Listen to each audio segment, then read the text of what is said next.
Sabahınız xeyir olsun inşallah. Günümüzü xeyirliklə başlayaq.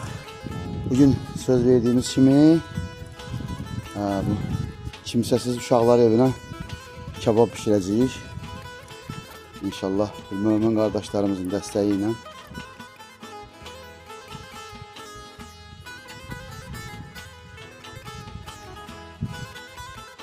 Kebablarımız ilk öncə quzu ətindəndir.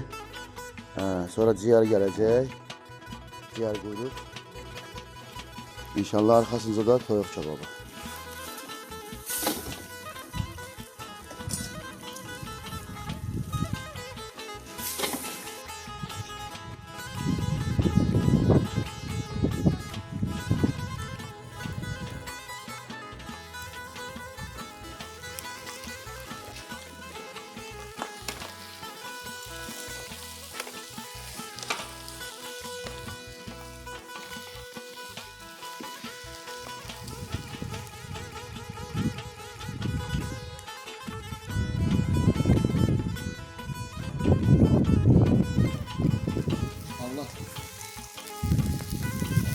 Hanım Zəhra hörmətinə bütün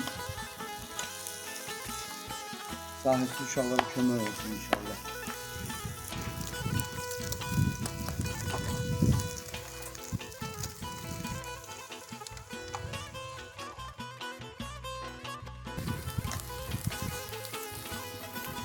Ya Allah'ın bir adı.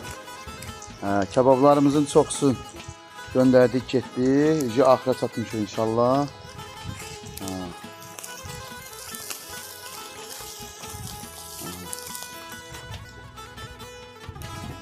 Qalan bulardı. Bu da bizim toyuq kebablarımızdır. İnşallah bunları da başlayacağız pişirməyə. Kəhliyotlu çay ləzzət edir.